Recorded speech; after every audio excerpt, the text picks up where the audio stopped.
Welcome to Nminds Academy. Last வீடியோவில் நம்ம எதை பற்றி பார்த்துருந்தோம் அப்படின்னு பார்த்தீங்கன்னா சாஃப்ட்வேர் அப்படின்னா என்ன, கிளாசிஃபிகேஷன் ஆஃப் சாஃப்ட்வேர்ஸ், அந்த கிளாசிஃபிகேஷன் ஆஃப் சாஃப்ட்வேர்ஸில் என்னென்ன இருக்குது அப்படிங்கிறத பற்றி நம்ம லாஸ்ட் வீடியோவில் பார்த்துருந்தோம்.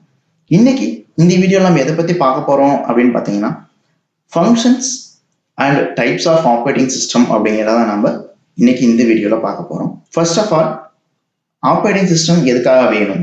இது என்னோட டெஸ்க்டாப்பா லேப்டாப்பா இருக்கு அப்படின்னு வச்சுக்கிறேன். இப்போ நான் தான் யூசர்.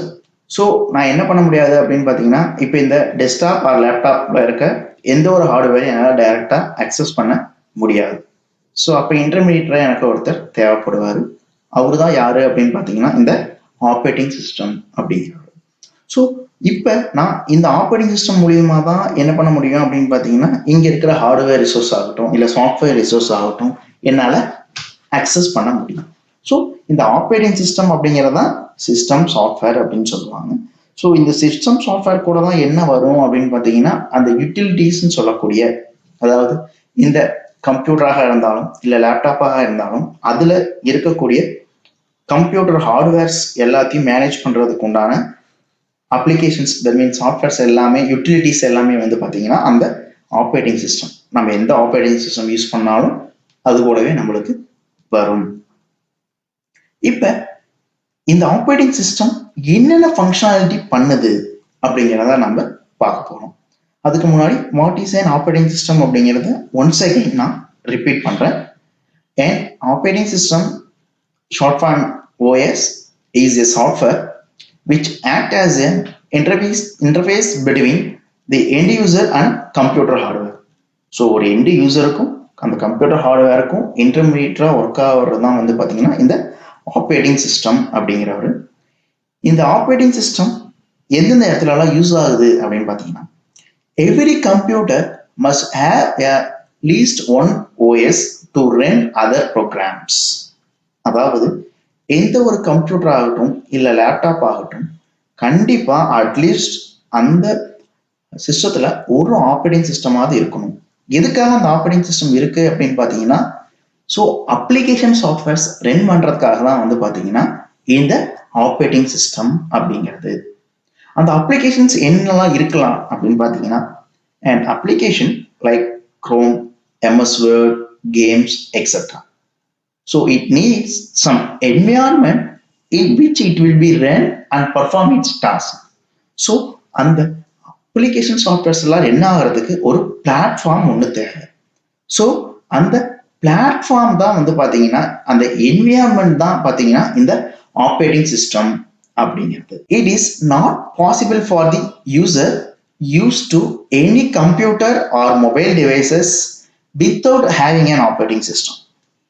ஸோ இந்த ஆப்ரேட்டிங் சிஸ்டம் இல்லாம எந்த ஒரு யூசரும் கம்ப்யூட்டர் ஆகட்டும், லேப்டாப் ஆகட்டும், இல்லை இப்போ நம்ம யூஸ் பண்ணக்கூடிய மொபைல்ஸ் ஆகட்டும், இதை என்ன பண்ண முடியாது அப்படின்னு பார்த்தீங்கன்னா யூஸ் பண்ண முடியாது. ஃபார் எக்ஸாம்பிள், இப்போ நம்ம மொபைல் எல்லாமே நார்மலாக யூஸ் பண்ணிக்கிட்டு இருக்கோம். ஸோ இப்போ இந்த மொபைலில் வந்து பார்த்தீங்கன்னா நம்ம ஆன் பண்ணுறப்ப நம்ம ஒர்க் பண்ணுற அந்த யூசர் இன்டர்ஃபேஸ்க்கு பேர் தான் வந்து பார்த்தீங்கன்னா ஆப்ரேட்டிங் சிஸ்டம் அப்படின்னு சொல்லுவாங்க. ஸோ இந்த ஆப்ரேட்டிங் சிஸ்டம் தான் வந்து பார்த்தீங்கன்னா இப்போ நம்மளுக்கு ஆண்ட்ராய்டு OS இருக்கு, விண்டோஸ் OS இருக்கு, மேக் OS இருக்கு. ஸோ இது டிபெண்ட் அப்பான் ஹார்ட்வேருக்கு தகுந்த மாதிரி என்ன பண்ணுவாங்க அப்படின்னு பார்த்தீங்கன்னா அந்த ஆப்ரேட்டிங் சிஸ்டம் யூஸ் பண்ணுவாங்க. ஸோ இதே மாதிரி தான் கம்ப்யூட்டர்லையும் யூஸ் பண்ணுவாங்க. அடுத்து, so functions of operating system. So அந்த ஆப்ரேட்டிங் சிஸ்டம் என்னென்ன ஃபங்க்ஷன்ஸ் பண்ணுது அப்படிங்கிறத நம்ம பார்க்க போறோம். என்னென்ன ஃபங்க்ஷன்ஸ் பண்ணுது அப்படின்னு பார்த்தீங்கன்னா, memory management, processor management, file management, device management, IO management, secondary storage management, networking, security, command interpretation. So இந்த மாதிரியான ஃபங்க்ஷன்ஸ் எல்லாமே இதுதான் பண்ணுது அப்படின்னு பார்த்தீங்கன்னா இந்த ஆப்ரேட்டிங் சிஸ்டம் தான் பண்ணுது. ஸோ இந்த ஆப்ரேட்டிங் சிஸ்டம் தான் அந்த கம்ப்யூட்டர் ஹார்ட்வேருக்கும் எண்ட் யூசருக்கும் இடையில ஒரு இன்ட்ராக்ட் பண்ணி இந்த ப்ராசஸ் எல்லாமே பண்ணுது. இப்போ functions of operating system. So last ஸ்லைட்ல பார்த்தோம் இல்லைங்களா? ஸோ அது ஒவ்வொன்றா என்னென்ன ஃபங்க்ஷன்ஸ் பண்ணுது அப்படிங்கிறத பார்க்கலாம். First one is process management. Process management helps OS to create and delete processes. So it also provides mechanisms for synchronization and communication among process. So நம்ம கம்ப்யூட்டர்ல பண்ற ஒவ்வொரு டாஸ்க்குமே வந்து பாத்தீங்கன்னா ப்ராசஸ் அப்படின்னு தான் சொல்லுவாங்க. ஸோ அந்த ப்ராசஸை கிரியேட் பண்றதுக்கும் முடிஞ்சதுக்கு அப்புறம் டெலிட் பண்றதுக்கும் ஸோ பண்ணக்கூடிய ஒரு மேனேஜ்மெண்ட் தான் வந்து பாத்தீங்கன்னா இந்த process management. Next one is memory management. So memory management module performs the task of allocation and deallocation of memory space to the programs in need of these resources. So இந்த இடத்துல memory management அப்படிங்கிறது வந்து பாத்தீங்கன்னா primary memory அப்படிங்கிறத mention பண்றோம். So இந்த primary memory hardware லெவல்ல என்ன அப்படின்னு பாத்தீங்கன்னா RAM. ஸோ எந்த ஒரு நம்ம ப்ராசஸ் பண்ற மாதிரி இருந்தாலும் RAM தான் வந்து பாத்தீங்கன்னா இனிஷியேட் ஆகும். That is called primary memory.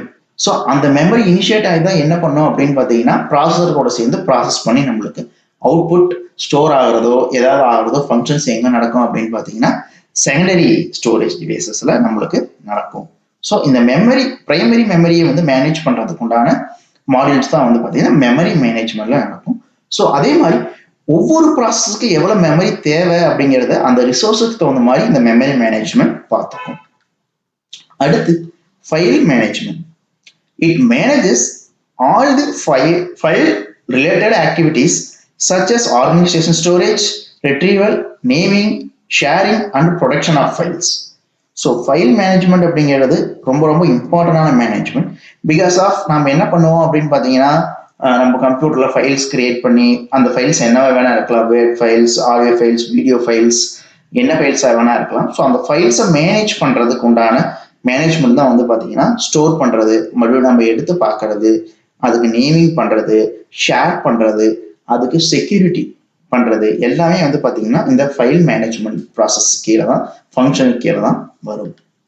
Next one is device management. So இந்த டிவைஸ் மேனேஜ்மெண்ட் அப்படிங்கிறது ஒரு முக்கியமான ஒரு மேனேஜ்மெண்ட் சிஸ்டம். ஏன் அப்படின்னா இப்போதைக்கு நான் சிம்பிளாக சொல்லிடுறேன். இன்னும் வரக்கூடிய வீடியோஸ்ல கண்டிப்பா இதை பத்தி இன்டெப்தான இது இருக்கு. பிகாஸ் நம்ம எந்த ஒரு ஹார்ட்வேர்ல சாஃப்ட்வேர் இன்ஸ்டால் பண்ணிட்டாலும் மறுபடியும் நம்ம டைரக்டா என்ன பண்ண முடியாது அப்படின்னு பாத்தீங்கன்னா அந்த ஹார்ட்வேரை அக்சஸ் பண்ண முடியாது. ஸோ அதுக்கும் என்ன தேவைப்படும் அப்படின்னு பாத்தீங்கன்னா சாஃப்ட்வேர்ஸ் தேவைப்படும். ஸோ அதுக்கு பேர் தான் என்ன சொல்லுவாங்க அப்படின்னா டிவைஸ் மேனேஜர் அப்படின்னு சொல்லுவாங்க, அதாவது டிரைவர்ஸ் அப்படின்னு சொல்லுவாங்க. ஸோ அந்த டிரைவர்ஸ் எல்லாமே எதுவோட தான் இருக்கும் அப்படின்னு பார்த்தீங்கன்னா இந்த டிவைஸ் மேனேஜ்மெண்ட் ஆப்ஷனுக்கு கீழே தான் வந்து பார்த்தீங்கன்னா அந்த டிரைவர்ஸ் அப்படிங்கிறது இருக்கும்.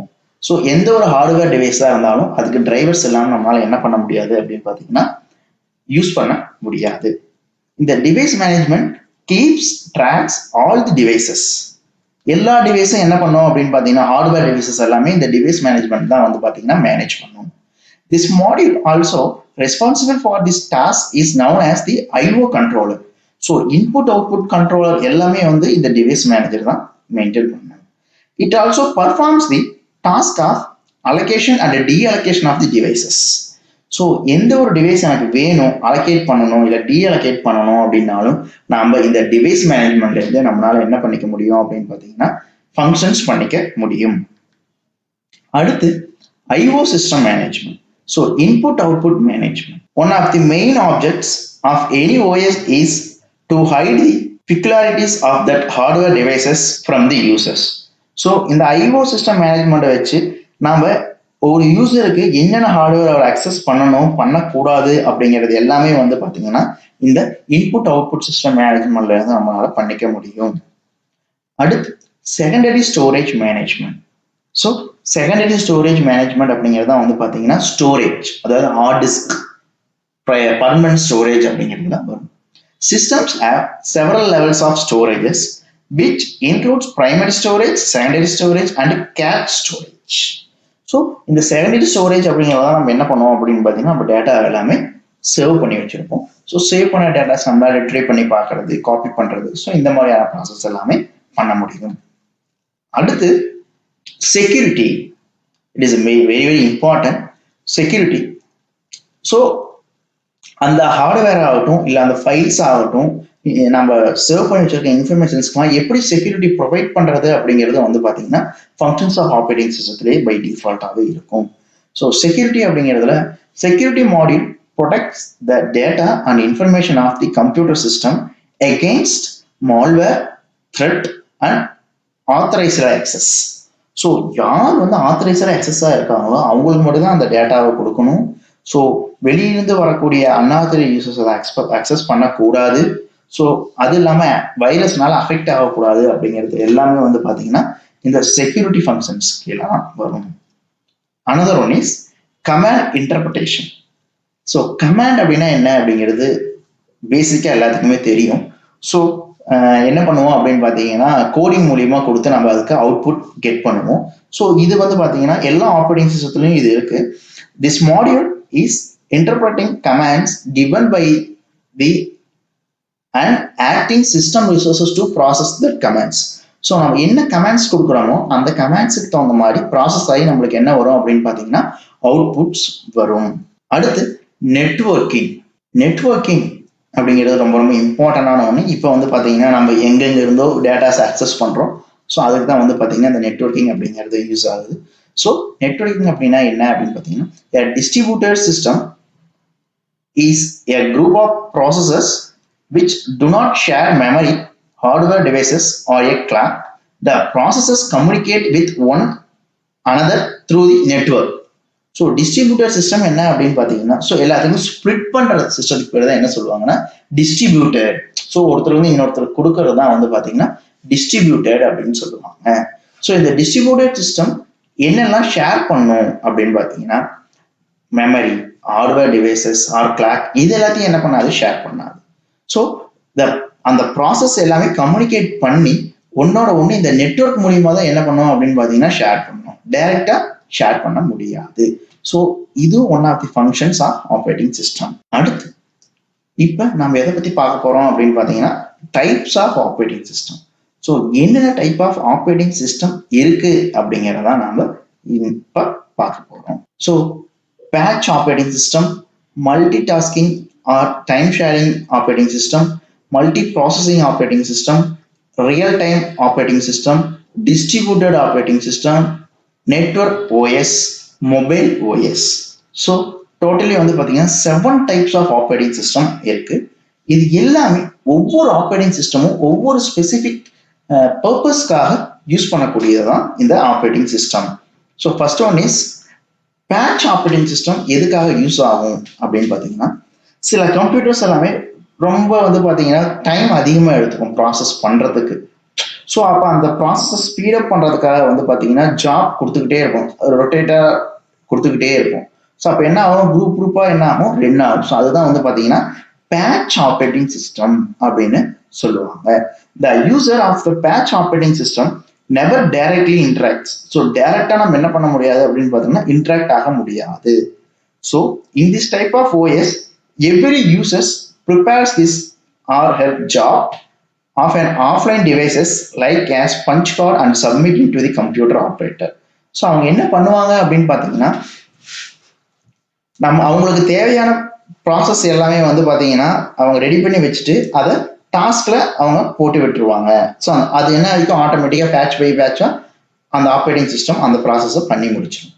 அடுத்து multitasking or time sharing operating system. So இதுதான் வந்து பார்த்தீங்கன்னா இப்போ நம்ம கரண்டாக யூஸ் பண்ணிட்டு இருக்கிற types of operating system. Multitasking. So at a time என்ன பண்ண முடியும் அப்படின்னு பார்த்தீங்கன்னா நம்மளால மல்டி டாஸ்க் அதில் பண்ண முடியும். அதே மாதிரி டைம் ஷேரிங் ஆப்ரேட்டிங் சிஸ்டம் நம்ம பண்ண முடியும். Time sharing operating system enables people located at the different terminal, different location to use single computer system at the same time. The processor time which is shared among multiple users is termed as a time sharing. அதாவது ஒரு computer n number of users different placesல இருந்து at a டைம்ல access பண்ண முடியும். அதுக்கு பேர் தான் வந்து பாத்தீங்கன்னா இந்த multi tasking or time sharing operating system அப்படின்னு சொல்லுவாங்க. நம்படேஸ் நம்ம யூஸ் பண்ற விண்டோஸ் ஆப்ரேட்டிங் சிஸ்டமாக இருக்கட்டும், இல்லை லினக்ஸ் ஃபிளேவர்ஸா இருக்கட்டும், இல்லை மேக் ஓஎஸா இருக்கட்டும், இது எல்லாமே வந்து பாத்தீங்கன்னா இந்த multi tasking and time sharing operating சிஸ்டத்துக்கு கீழே தான் வரும். Another one is real time OS. So இந்த ரியல் டைம் ஓஎஸ் எங்கெங்கெல்லாம் யூஸ் பண்ணுவாங்க அப்படின்னு பார்த்தீங்கன்னா மிலிட்ரி சாஃப்ட்வேர் சிஸ்டத்தில் தான் வந்து பார்த்தீங்கன்னா இந்த ரியல் டைம் ஓஎஸ் அப்படிங்கிறது யூஸ் பண்ணுவாங்க. ஸோ இதில் டைம் இன்டர்வலில் என்ன நடக்கும் அப்படின்னு பார்த்தீங்கன்னா இதுக்கு உண்டான ப்ராசஸ் ரெஸ்பாண்ட் பண்ணுறது எல்லாமே நடக்கும். அடுத்து டிஸ்ட்ரிபியூட்டட் ஆப்ரேட்டிங் சிஸ்டம். ஸோ நான் டிஸ்ட்ரிபியூட்டட் ஆப்ரேட்டிங் சிஸ்டம்னா என்ன அப்படின்னு பார்த்தீங்கன்னா டிஸ்ட்ரிபியூட் பண்ணி கொடுக்கறது, ஒருத்தர் டிஸ்ட்ரிபியூட் பண்ணி கொடுக்கறது. இந்த distributed operating systems use many processors located in different machines to provide very fast computation to its users. So multiple computers, that means சிஸ்டத்தில் இருந்து அது என்ன ஆகும் அப்படின்னு பார்த்தீங்கன்னா ப்ராசஸ் அதை அந்த டேட்டாஸ் எல்லாமே என்ன பண்ணும் அப்படின்னு பார்த்தீங்கன்னா நம்மளுக்கு ப்ராசஸ் பண்ணி கொடுக்கும். ரொம்ப ஸ்பீடாக இது ஒர்க் ஆகும். இது மோஸ்ட்லி வந்து பார்த்தீங்கன்னா சர்வரில் யூஸ் பண்ணுவாங்க இந்த டிஸ்ட்ரிபியூட்டட் ஆப்ரேட்டிங் சிஸ்டம் அப்படிங்கிறது. அடுத்து network operating system. Network operating system runs on a server. It provides the capability to serve, manage data, user groups, security, application and other networking functions. இந்த networking operating சிஸ்டத்தை வச்சு என்ன பண்ண முடியும் அப்படின்னு பார்த்தீங்கன்னா இது எங்கே ரன் ஆகும் அப்படின்னு பார்த்தீங்கன்னா சர்வரில் ரன் ஆகும். இப்போ பை டிஃபால்ட்டாக டெஸ்க்டாப்லேயே என்ன ஆகுது அப்படின்னு பார்த்தீங்கன்னா ரன் ஆகும். இதை வச்சு என்னென்ன பண்ண முடியும் அப்படின்னு பார்த்தீங்கன்னா மேனேஜ் பண்ண முடியும். இதெல்லாம் மேனேஜ் பண்ண முடியும், டேட்டா, யூசர்ஸ் கிரியேட் பண்ணுறது, குரூப்ஸ் கிரியேட் பண்ணுறது, அவங்களுக்கு செக்யூரிட்டி கொடுக்கறது, அதே மாதிரி வந்து பார்த்தீங்கன்னா யார் யார் என்ன யூஸ் பண்ணணும் பண்ணக்கூடாது அப்படிங்கிறது எல்லாமே வந்து பார்த்தீங்கன்னா இந்த நெட்வொர்க் ஆப்ரேட்டிங் சிஸ்டம் பண்ணும். Final one is mobile OS. Nowadays நம்ம வந்து மொபைல் தான் வந்து பார்த்தீங்கன்னா ரொம்ப அதிகமாக யூஸ் பண்ணக்கூடிய டிவைசஸாக இருக்குது. ஸோ இந்த மொபைல் ஓஎஸ்எஸ் அப்படிங்கிறதும் one type of operating system தான். ஸோ எந்த ஒரு ஹார்ட்வேராக இருந்தாலும் computer, laptop or mobile operating system இல்லாமல் என்ன பண்ண முடியாது அப்படின்னு பார்த்தீங்கன்னா யூசர்னால யூஸ் பண்ண முடியாது. So mobile operating systems are those OS which is specifically that R designed to power smart phones, tablets and wearable devices. அதாவது இந்த ஓஎஸ்எஸ் எல்லாமே எந்த மாதிரியான இடத்துல இருக்கும் அப்படின்னு பார்த்தீங்கன்னா நம்ம யூஸ் பண்ணுற smart phones, tablets and wearable devices, that means smart watches அப்படிங்கிறது எல்லாமே வந்து பார்த்தீங்கன்னா இந்த ஆப்ரேட்டிங் சிஸ்டம் இருக்கும். Some most famous mobile operating systems are Android and iOS, but others include BlackBerry, Web and WatchOS. So mobile operating சிஸ்டத்தில் என்னென்ன type of OS இருக்கு அப்படின்னு பார்த்தீங்கன்னா Android OS, iOS. This iOS is used for Apple and BlackBerry and Web and WatchOS. So இந்த mobile ஓஎஸ்ல இத்தனை OS இருக்கு. இன்னைக்கு இந்த வீடியோவில் நம்ம எதை பத்தி பார்த்துருந்தோம் அப்படின்னு பார்த்தீங்கன்னா functions of OS and types of OS அப்படிங்கிறத பத்தி தான் நம்ம இன்னைக்கு இந்த வீடியோவில் பார்த்துருந்தோம். அடுத்த வீடியோவில் எதை பத்தி நம்ம பார்க்க போறோம் அப்படின்னு பார்த்தீங்கன்னா what is 32-bit and 64-bit architecture அப்படிங்கிறத நாம நெக்ஸ்ட் வீடியோவில் பார்க்க போறோம். தேங்க்யூ ஃபார் வாட்சிங் திஸ் வீடியோ.